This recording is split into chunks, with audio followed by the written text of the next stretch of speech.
क्या आपने कभी सोचा है कि कैसे सिस्टम की जटिलताएं आपकी पढ़ाई के सपने को धीमा कर सकती हैं? क्या आपको भी ऐसा लगता है कि आपने सब कुछ सही किया, फिर भी आपकी मेहनत कहीं न कहीं ब्लॉक हो रही है? अगर आपका जवाब हाँ है, तो आप अकेले नहीं हैं। इस वीडियो में हम यही चर्चा करेंगे कि कैसे आपको सही दिशा में कदम उठाने चाहिए। हम आपको प्रैक्टिकल टिप्स देंगे कि जब एम्बेसी में आपकी फाइल स्टक हो या जब आपको कोर्स के बंद होने की ईमेल मिले, तो आपको घबराना नहीं है, बल्कि आपको सही स्टेप्स और ऑप्शंस के बारे में जानने की जरूरत है। क्या ये सही है कि बहुत सारे स्टूडेंट्स बिना किसी जेन्युइन कारण के इस तरह के कंफ्यूजन में फंसे हुए हैं? क्या ये उचित है कि एक ईमेल से आपकी सारी मेहनत पर पानी फेर दिया जाए? क्या आपको लगता है कि ये प्रोसेस ट्रांसपेरेंट होना चाहिए और स्टूडेंट्स को ज्यादा क्लैरिटी मिलनी चाहिए?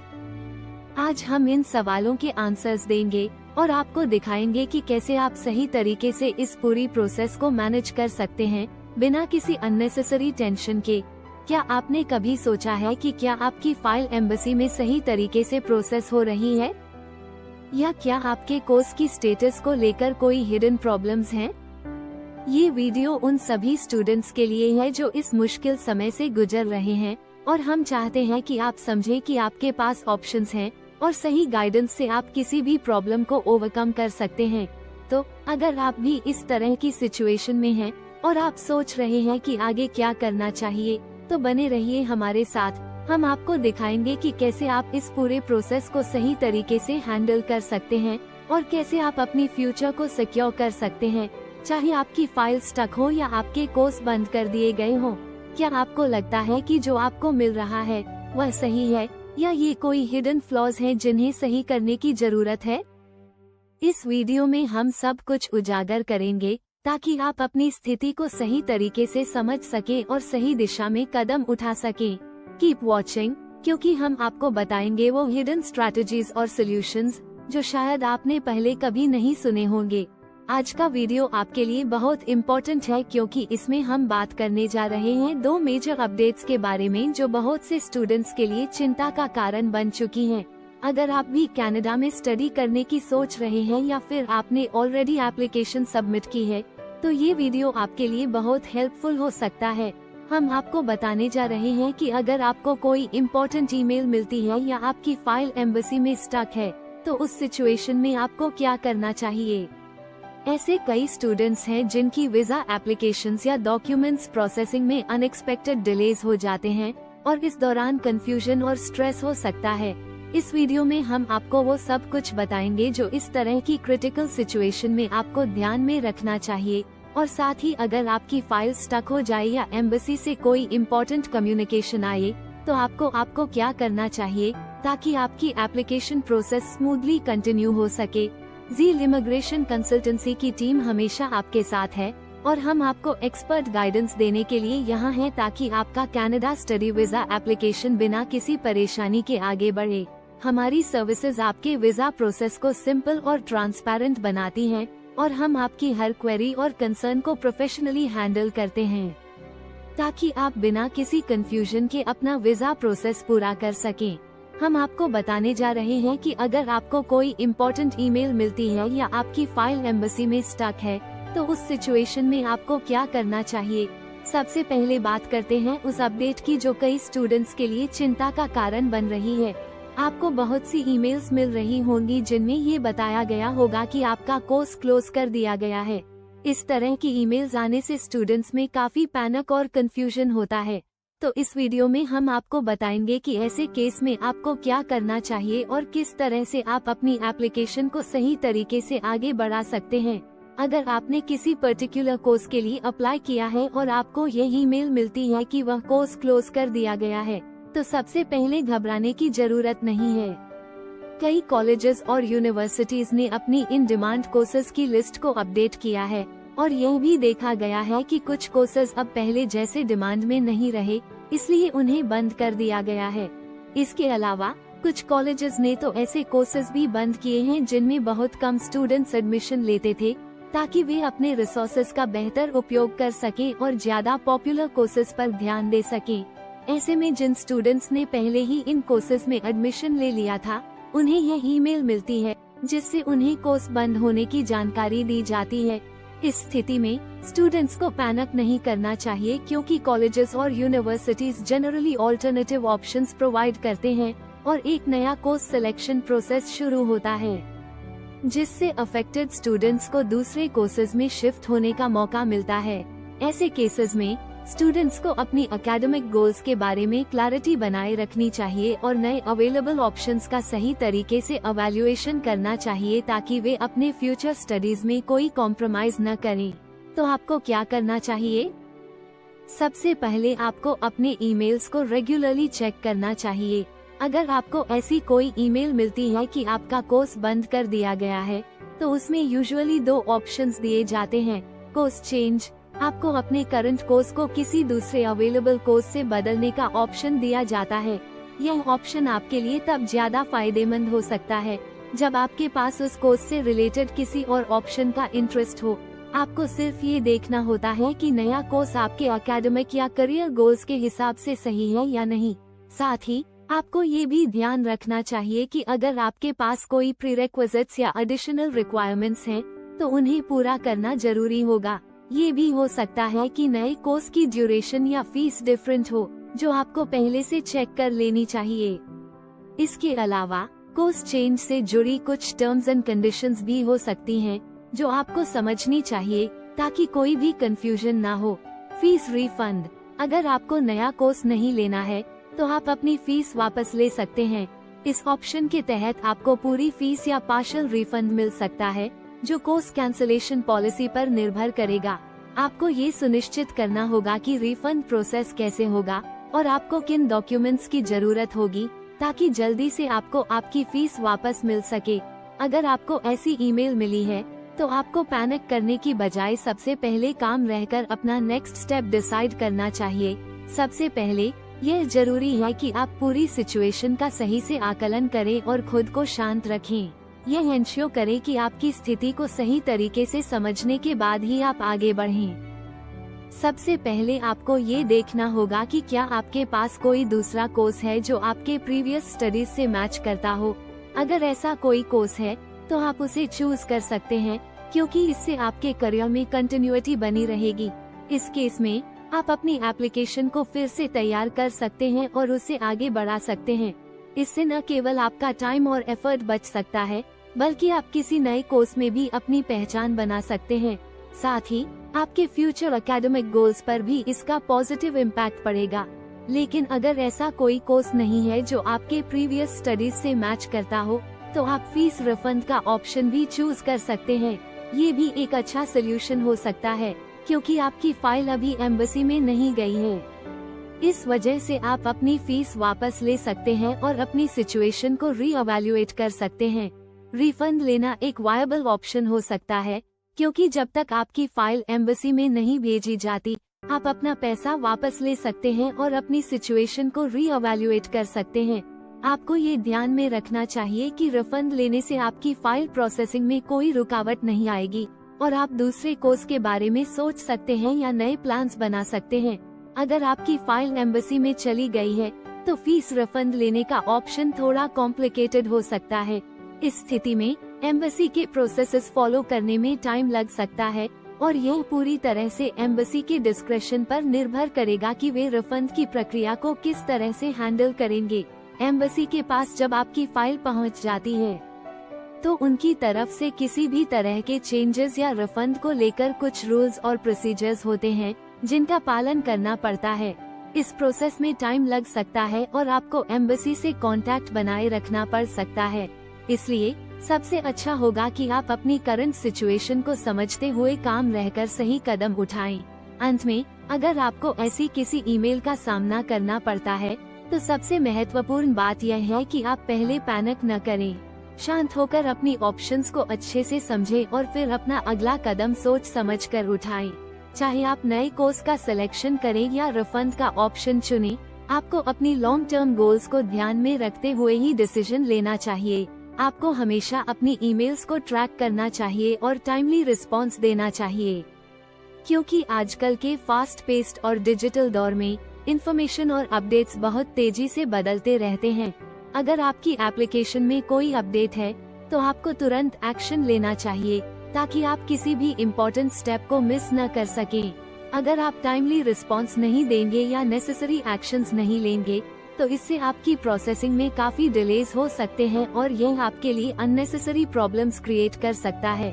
अगर आपने किसी ईमेल का सही समय पर रिप्लाई नहीं किया या रिक्वायर्ड डॉक्यूमेंट्स को ओवरलुक किया तो इसका सीधा असर आपके पूरे प्रोसेस पर पड़ सकता है और इससे आपकी चांसेस ऑफ सक्सेस भी सिग्निफिकेंटली कम हो सकती हैं।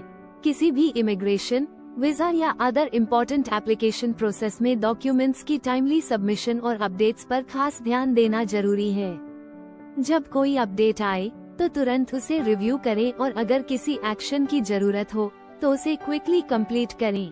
ऐसा करने से कोई भी स्टेप मिस नहीं होगा और आपका प्रोसेस स्मूथ रहेगा। अगर आपने किसी ईमेल का टाइमली रिप्लाई नहीं दिया या रिक्वायर्ड डॉक्यूमेंट को ओवरलुक किया तो आपके प्रोसेस में अननेसेसरी डिलेज हो सकते हैं और कभी कभी यह आपके एप्लीकेशन को नेगेटिवली अफेक्ट भी कर सकता है।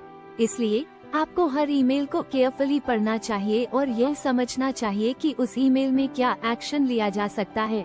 इसके अलावा अगर किसी ईमेल में आपको एडिशनल डॉक्यूमेंट्स, क्लैरिफिकेशंस या किसी एक्शन की जरूरत बताई गई है तो उसे तुरंत पूरा करें। यह आपकी एप्लीकेशन की स्पीड को मेंटेन रखने में मदद करेगा और अननेसेसरी डिलेज से बचने में मदद करेगा। अगर आप टाइम पर एक्शंस नहीं लेंगे तो इससे आपके लिए और भी डिफिकल्टीज पैदा हो सकती हैं। इसलिए हमेशा अपनी ईमेल्स को रेगुलरली चेक करें, टाइमली रिस्पॉन्स दें और रिक्वायर्ड एक्शंस तुरंत लें ताकि आपका वर्क स्मूथली चलता रहे और आप अननेसेसरी डिलेज या प्रॉब्लम्स से बच सकें।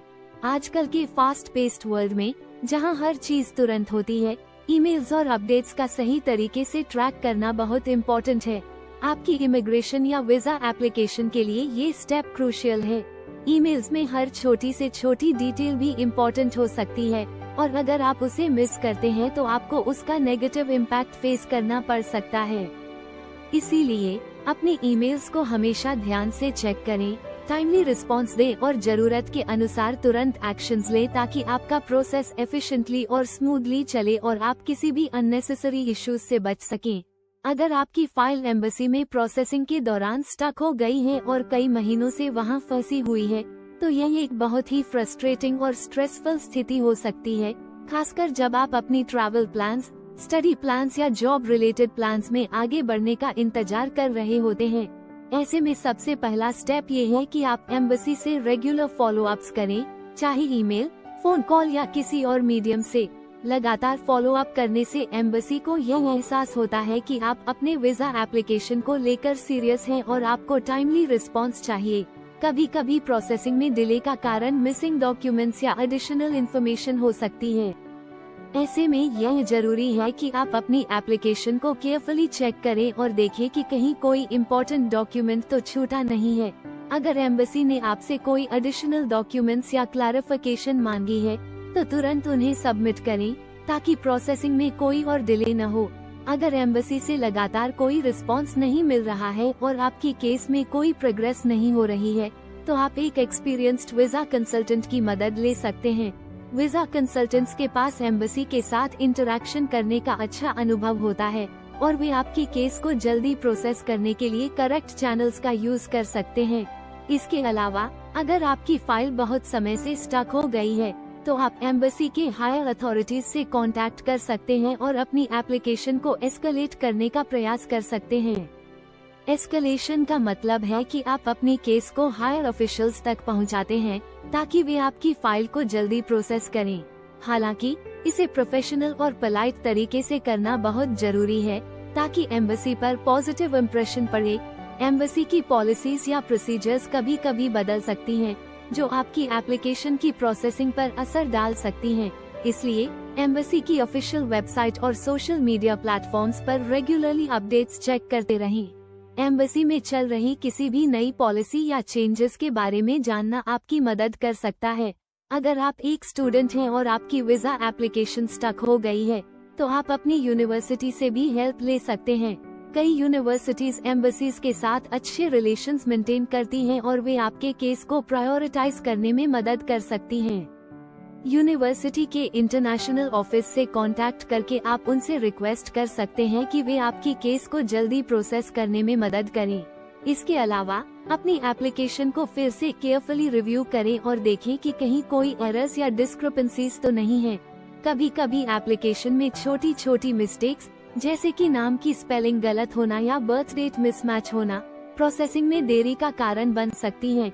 इसलिए यह जरूरी है कि आप अपनी एप्लीकेशन को पूरा ध्यान से चेक करें और सभी डिटेल्स सही से भरें। सबसे महत्वपूर्ण बात यह है कि आपको पेशेंस रखना बहुत जरूरी है, क्योंकि एम्बेसी की प्रोसेसिंग टाइम कंज्यूमिंग हो सकती है।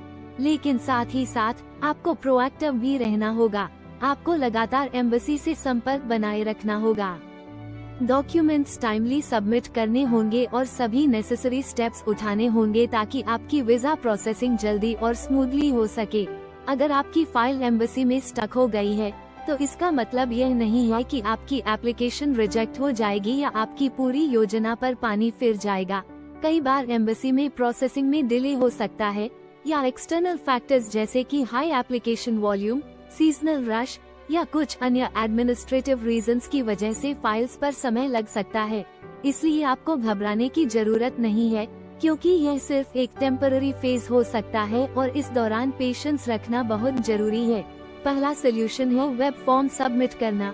एम्बेसी की ऑफिशियल वेबसाइट पर आपको एक वेब फॉर्म मिलेगा जिसमें आप अपनी एप्लीकेशन का स्टेटस चेक कर सकते हैं। वेब फॉर्म सबमिट करने के बाद आपको कुछ टाइम अराउंड 1 वीक और 10 डेज तक वेट करना चाहिए, क्योंकि एम्बेसी को अपनी सिस्टम में प्रोसेस करने में कुछ समय लगता है। यदि इस अवधि में एम्बेसी से कोई रिप्लाई नहीं मिलता है तो आप फिर से वेब फॉर्म सबमिट कर सकते हैं, ताकि एम्बेसी को रिमाइंडर मिल सके कि आपकी फाइल अभी भी पेंडिंग है और आपको स्टेटस अपडेट की जरूरत है। इससे एम्बेसी पर पॉजिटिव प्रेशर बनेगा और वे आपकी एप्लीकेशन को प्रायोरिटी दे सकते हैं। दूसरा सोल्यूशन है फाइल विथड्रॉ करना। अगर आपकी फाइल बहुत समय से स्टक है और एम्बेसी से कोई सैटिस्फैक्टरी रिस्पांस नहीं आ रहा है तो आप अपनी फाइल को एम्बेसी से विथड्रॉ करने का ऑप्शन भी कंसिडर कर सकते हैं। फाइल विथड्रॉ करने का मतलब ये होता है कि आप ऑफिशियली अपनी एप्लीकेशन को प्रोसेस से बाहर ले आते हैं, जिससे एम्बेसी को ये पता चलता है कि आपकी एप्लीकेशन अब एक्टिव नहीं है। इस स्टेप के बाद आप अपनी फ्रेश फाइल सबमिट कर सकते हैं और किसी भी प्रीवियस डिले को खत्म कर सकते हैं। यह एक नया स्टार्ट देने जैसा होता है, जो आपको फ्रेश प्रोसेसिंग के साथ नए तरीके से आगे बढ़ने का मौका देता है। फाइल विथड्रॉल के बाद आपकी न्यू एप्लीकेशन में शायद फास्टर प्रोसेसिंग हो सकती है, क्योंकि इससे पहले की पेंडिंग फाइल को ऑटोमेटिकली खत्म कर दिया जाता है। ऐसे तरीके से आप अपनी वीजा प्रोसेसिंग को स्मूथली आगे बढ़ा सकते हैं और डिले से बच सकते हैं।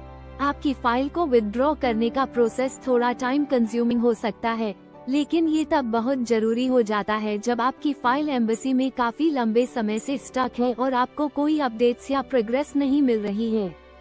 जब एम्बेसी से कोई रिस्पांस नहीं आ रहा है या आपकी फाइल पर कोई सब्सटैंशियल मूवमेंट नहीं हो रही है तो विथड्रॉल एक इफेक्टिव सोल्यूशन हो सकता है। सबसे पहले आपको एम्बेसी से कांटेक्ट करना होता है और एक फॉर्मल रिक्वेस्ट सबमिट करनी होती है कि आप अपनी करंट फाइल को विथड्रॉ करना चाहते हैं। ये रिक्वेस्ट आप एम्बेसी की ऑफिशियल वेबसाइट पर दिए गए वेब फॉर्म, ईमेल या एम्बेसी द्वारा दिए गए किसी भी डेजिग्नेटेड कम्युनिकेशन चैनल के माध्यम से भेज सकते हैं।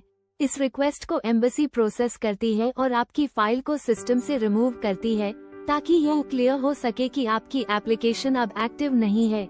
ये प्रोसेस थोड़ा टाइम ले सकता है, क्योंकि एम्बेसी को सारे रिकॉर्ड्स अपडेट करने होते हैं।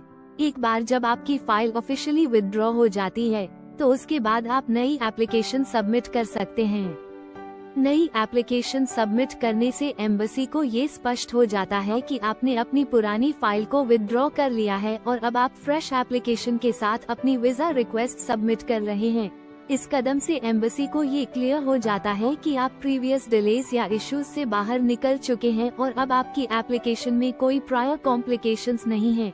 एक नए स्टार्ट के साथ आपकी फाइल को फिर से नए तरीके से प्रोसेस किया जा सकता है और यह एम्बेसी के लिए एक फ्रेश पर्सपेक्टिव लाता है। न्यू फाइल सबमिट करने से एम्बेसी को ये सिग्नल मिलता है कि अब आप सीरियस हैं और आपने प्रीवियस इश्यूज से निपटने का सही रास्ता अपनाया है। इसके अलावा नई फाइल के साथ आपकी एप्लीकेशन को किसी पुराने पेंडिंग केस से प्रभावित नहीं किया जाता, जिससे आपका वीजा प्रोसेसिंग जल्दी और बिना किसी बाधा के आगे बढ़ सकता है। आपकी नई फाइल के साथ एम्बेसी को आपके केस के बारे में पूरी जानकारी मिलती है और अब आपकी प्रोसेसिंग स्मूथ और एफिशिएंट तरीके से हो सकती है। लेकिन ध्यान रहे कि फाइल विथड्रॉ करने से पहले आपको ये पूरी तरह से कंफर्म करना चाहिए कि आपकी फाइल पर किसी तरह का कोई एक्शन चल रहा है या नहीं। यदि आपकी फाइल पर कोई एसेंशियल स्टेप्स जैसे कि मेडिकल अपडेट्स, बायोमेट्रिक अपडेट्स या वीजा रिलेटेड इम्पोर्टेंट प्रोसीजर्स चल रहे हैं, तो आपको अपनी फाइल विथड्रॉ करने की जरूरत नहीं है। इस स्थिति में अगर आप अपनी फाइल विथड्रॉ कर लेते हैं, तो इसका मतलब ये होगा कि आपकी प्रोसेसिंग पूरी तरह से रुक जाएगी और यह उन क्रूशियल स्टेप्स को प्रभावित कर सकता है। यदि किसी पर्टिकुलर स्टेज पर आपकी फाइल पर कोई काम हो रहा हो, तो विथड्रॉ करने से आपकी फाइल को फिर से नए सिरे से शुरू करना पड़ेगा, जिससे आपका एंटायर प्रोसेसिंग टाइम बढ़ सकता है। इसलिए ये बहुत जरूरी है कि आप इस बात का पूरा ध्यान रखें और पहले वेरीफाई करें कि क्या एम्बेसी आपकी फाइल पर किसी स्पेसिफिक एक्शन के लिए काम कर रही है या नहीं। इसके बाद ही विथड्रॉ करने का निर्णय लें। जब आप अपनी फाइल विथड्रॉ करते हैं, तो एम्बेसी से कंफर्मेशन प्राप्त करने में कुछ समय लग सकता है, क्योंकि एम्बेसी को आपकी रिक्वेस्ट को प्रोसेस करने और आपकी फाइल को सिस्टम से ऑफिशियली रिमूव करने में वक्त लगता है। इस पूरी प्रोसेस में पेशेंस रखना बहुत जरूरी है, क्योंकि जल्दबाजी में लिया गया निर्णय आपकी एप्लीकेशन को और अधिक डिले का कारण बन सकता है। इसलिए विथड्रॉल से पहले ये सुनिश्चित करना कि आपकी फाइल पर कोई ऑनगोइंग प्रोसेस नहीं है, आपके लिए सबसे उचित कदम होगा, ताकि आपकी वीजा एप्लीकेशन स्मूथ तरीके से और बिना किसी अननेसेसरी इंटरप्शन के आगे बढ़ सके। अगर आपकी फाइल काफी समय से स्टक है और आपको एम्बेसी से कोई रिस्पांस नहीं मिल रहा है, तो आप सीधे एम्बेसी से कांटेक्ट कर सकते हैं। एम्बेसी से संपर्क करने के कई तरीके हो सकते हैं, जैसे कि आप फोन कॉल, ईमेल या एम्बेसी के ऑफिशियल सोशल मीडिया चैनल्स का इस्तेमाल कर सकते हैं। एम्बेसी के साथ कम्युनिकेशन करते वक्त ये बहुत जरूरी है कि आपके पास सभी जरूरी जानकारी तैयार हो, ताकि एम्बेसी को आपके केस को जल्दी से वेरीफाई करने में कोई परेशानी न हो। सबसे पहले आपको अपनी एप्लीकेशन नंबर, पासपोर्ट नंबर और अदर नेसेसरी डिटेल्स जैसे कि date of birth, visa type और आपके द्वारा किए गए प्रीवियस कम्युनिकेशंस के बारे में जानकारी तैयार रखनी चाहिए। इस जानकारी से एम्बेसी को आपका केस आसानी से आइडेंटिफाई करने में मदद मिलेगी और वे आपकी फाइल की स्टेटस को क्विकली चेक कर सकते हैं। जब आप एम्बेसी से कांटेक्ट करते हैं, तो ये भी ध्यान रखें कि आप पोलाइट और प्रोफेशनल तरीके से अपनी इंक्वायरी करें, ताकि एम्बेसी पर अच्छा इम्प्रेशन पड़े और वे आपकी एप्लीकेशन को प्रायोरिटी दे सकें। यदि आप ईमेल भेज रहे हैं, तो कोशिश करें कि आप क्लियरली अपनी सिचुएशन एक्सप्लेन करें और किसी भी पॉसिबल डॉक्यूमेंट या एडिशनल इन्फॉर्मेशन की मांग करें, जो एम्बेसी से आपको मिल सकती हो। अगर आप फोन कॉल कर रहे हैं, तो भी जरूरी जानकारी को साथ में रखें और एक क्लियर मैसेज कन्वे करें, ताकि एम्बेसी आपको तुरंत असिस्टेंस दे सके। सोशल मीडिया चैनल्स पर कांटेक्ट करते वक्त आप एम्बेसी के ऑफिशियल अकाउंट से ही संपर्क करें और अपना मैसेज कंसाइज और रिस्पेक्टफुल तरीके से लिखें। इन सब मेथड से आपको एम्बेसी से जल्दी और इफेक्टिव रिस्पांस मिल सकता है। अब अगर आपकी PPR पॉजिटिव प्रिलिमिनरी रिस्पांस आ चुकी है और आपका वीजा अप्रूव्ड हो चुका है, तो आपको कॉलेज चेंज करने में बहुत कॉशन बरतनी चाहिए। ये डिसीजन लेना आसान नहीं होता, क्योंकि अगर आप कॉलेज चेंज करते हैं, तो आपकी वीजा एप्लीकेशन फिर से प्रोसेस हो सकती है, जिससे आपके वीजा अप्रूवल में डिले हो सकता है। जब आप कॉलेज चेंज करते हैं, तो एम्बेसी को आपकी अपडेटेड डिटेल्स और नए कॉलेज के बारे में पूरी इन्फॉर्मेशन देनी होगी, और यह बहुत इम्पोर्टेंट है कि आप ये सब सही तरीके से और टाइमली तरीके से करें। आपको नए कॉलेज का एडमिशन लेटर, ऑफर लेटर और कोई भी रिक्वायर्ड डॉक्यूमेंट्स एम्बेसी को सबमिट करने होंगे, ताकि एम्बेसी आपकी न्यू कॉलेज डिटेल्स के आधार पर आपकी वीजा एप्लीकेशन को वेरीफाई और प्रोसेस कर सके। इसके अलावा ये ध्यान रखना बहुत जरूरी है कि आपका नया कॉलेज आपके वीजा टाइप और कंट्री स्पेसिफिक रेगुलेशंस को फुलफिल करता हो, क्योंकि अगर इसमें कोई डिस्क्रिपेंसी होती है, तो एम्बेसी के सामने कॉम्प्लिकेशंस हो सकती हैं, जो आपके वीजा प्रोसेस को और कॉम्प्लिकेटेड बना सकती हैं। कॉलेज चेंज करते वक्त आपको ये भी याद रखना चाहिए कि यह प्रोसेस टाइम कंज्यूमिंग हो सकता है और इससे आपकी वीजा प्रोसेसिंग में डिले हो सकता है। ऐसे में आपको पेशेंस रखना बहुत जरूरी है, क्योंकि एम्बेसी को सभी न्यू डॉक्यूमेंट्स और डिटेल्स को प्रोसेस करने में समय लगता है।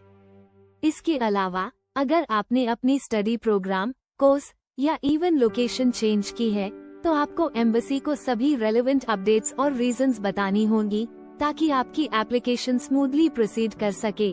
इसलिए कॉलेज चेंज करने से पहले पूरी तरह से यह समझना बहुत जरूरी है कि यह आपके वीजा अप्रूवल प्रोसेस पर किस तरह इफेक्ट डाल सकता है और आपको कौन कौन से स्टेप्स फॉलो करने होंगे ताकि कोई भी कॉम्प्लिकेशन न आए। अगर आपकी वीजा PPR आ चुकी है और आपका वीजा अप्रूव्ड हो चुका है, तो आपके पास फ्रीडम होती है कि आप कोर्स चेंज कर सकते हैं।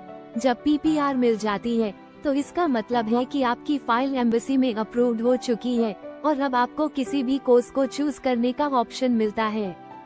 हालांकि इस बात का ध्यान रखना बहुत जरूरी है कि आपको रेलेवेंट कोर्स ही चुनना चाहिए, जो आपकी करियर गोल्स और एस्पिरेशंस के लिए सही हो। यह इसलिए महत्वपूर्ण है क्योंकि वीजा अथॉरिटीज को ये दिखाना पड़ता है कि आप जिस कोर्स में इंटरेस्टेड हैं, वह आपके प्रीवियस एजुकेशन या प्रोफेशनल बैकग्राउंड से अलाइंड है। अगर आपने कोर्स या कॉलेज चेंज करने का डिसीजन लिया है, तो ये सुनिश्चित करना चाहिए कि आपका नया सिलेक्टेड कोर्स या कॉलेज आपके करियर गोल्स के लिए सही है। अगर आपने पहले ही एक करियर पाथ चुन लिया है, तो आपको यह इवैल्यूएट करना होगा कि क्या नया कोर्स उस पाथ के साथ कंपैटिबल है। यदि आपके पास कोई बेटर ऑप्शन है, तो उसे चूज करना हमेशा बेनिफिशियल रहेगा, क्योंकि यह आपके फ्यूचर प्रोस्पेक्ट्स को बेहतर बना सकता है। इसके अलावा नया कोर्स या कॉलेज आपके वीजा एप्लीकेशन में कॉम्प्लिकेशंस उत्पन्न कर सकता है यदि वह आपकी इनिशियल एप्लीकेशन से बहुत अलग हो। इसलिए यह इम्पोर्टेंट है कि आप बदलाव करने से पहले थॉरली रिसर्च करें और यह कंफर्म करें कि नया कोर्स आपके लॉन्ग टर्म करियर विजन के साथ अलाइंड है। इस तरह के चेंजेस से आपको बेहतर अपॉर्चुनिटीज मिल सकती हैं, लेकिन अगर यह केयरफुली प्लान न हो, तो इससे आपके वीजा प्रोसेस में हर्डल्स भी आ सकते हैं। अगर आपकी फाइल स्टक हो चुकी है, तो आपको कुछ इम्पोर्टेंट स्टेप्स फॉलो करने चाहिए ताकि आपकी फाइल की प्रोसेसिंग सही तरीके से हो सके और आपको जल्दी से जल्दी अपडेट्स मिल सके। सबसे पहले एम्बेसी की ऑफिशियल वेबसाइट पर जाकर वेब फॉर्म सबमिट करें और अपनी एप्लीकेशन का स्टेटस चेक करें, जिससे एम्बेसी के साथ कम्युनिकेशन एस्टैब्लिश हो सके और आपकी फाइल की स्थिति को क्विकली क्लैरिफाई किया जा सके। वेब फॉर्म से आपको एक इनिशियल रिस्पांस मिल सकता है, लेकिन एम्बेसी को किसी फाइल को प्रोसेस करने में कुछ टाइम लगता है, इसलिए पेशेंस रखना बहुत जरूरी है। आपको ये समझना होगा कि एम्बेसी के पास बहुत सारी एप्लीकेशंस होती हैं, इसलिए अपडेट्स आने में समय लग सकता है। अगर आपकी फाइल बहुत समय से स्टक है और कोई सिग्निफिकेंट प्रोग्रेस नहीं हो रही है, तो आप फाइल विथड्रॉ करने का ऑप्शन कंसिडर कर सकते हैं। विथड्रॉल एक तरीका है जिससे आप अपनी करंट एप्लीकेशन को कैंसिल कर सकते हैं और फिर से एक फ्रेश फाइल सबमिट कर सकते हैं, जिससे आपके केस को नए तरीके से प्रोसेस किया जा सकता है। अगर आपको लगता है कि आपकी पुरानी फाइल में कोई मेजर प्रॉब्लम हो सकती है, जैसे कि मिसिंग डॉक्यूमेंट्स या इनकम्प्लीट इन्फॉर्मेशन, तो नई फाइल सबमिट करने का विचार करें, क्योंकि इससे आपकी प्रोसेसिंग फिर से शुरू हो सकती है और एम्बेसी को सही डॉक्यूमेंट्स और इन्फॉर्मेशन मिलेगी। नई फाइल सबमिट करने से आपकी एप्लीकेशन के लिए एक क्लियर पाथ बन सकता है। इसके अलावा एम्बेसी से डायरेक्ट कांटेक्ट करें, चाहे ईमेल, फोन या एम्बेसी के सोशल मीडिया चैनल्स के जरिए, और अपनी फाइल का स्टेटस जानें। एम्बेसी के साथ डायरेक्ट कम्युनिकेशन रखने से आपको टाइमली अपडेट्स मिल सकती हैं और यह आपके केस को प्रायोरिटाइज करने में मदद कर सकता है। जब आप एम्बेसी से कांटेक्ट करें, तो हमेशा अपनी एप्लीकेशन नंबर, पासपोर्ट नंबर और बाकी नेसेसरी डिटेल्स रेडी रखें, ताकि एम्बेसी को आपका केस वेरीफाई करने में कोई परेशानी न हो। इस पूरी प्रक्रिया में क्लैरिटी और पेशेंस रखना बहुत इम्पोर्टेंट है, ताकि आपकी वीजा प्रोसेसिंग स्मूथली और एफिशिएंटली कंटिन्यू हो सके। तो दोस्तों, अगर आपकी फाइल स्टक है या आपको कोई ईमेल मिली है जिसमें बताया गया है कि आपका कोर्स बंद हो चुका है, तो घबराने की कोई बात नहीं है। आपको सही तरीके से स्टेप्स फॉलो करने चाहिए ताकि आप अपने वीजा प्रोसेस को स्मूथली आगे बढ़ा सकें। सबसे पहले वेब फॉर्म सबमिट करके एम्बेसी से अपनी फाइल का स्टेटस चेक करें और पेशेंस रखें, क्योंकि एम्बेसी को प्रोसेस करने में कुछ टाइम लग सकता है। अगर आपकी फाइल बहुत समय से स्टक है और कोई सिग्निफिकेंट प्रोग्रेस नहीं हो रही है, तो आप फाइल विथड्रॉ करने का ऑप्शन कंसिडर कर सकते हैं। इसके बाद अगर आपको लगता है कि आपकी पुरानी फाइल में कोई मेजर इशू हो सकता है, तो न्यू फाइल सबमिट करने पर विचार करें।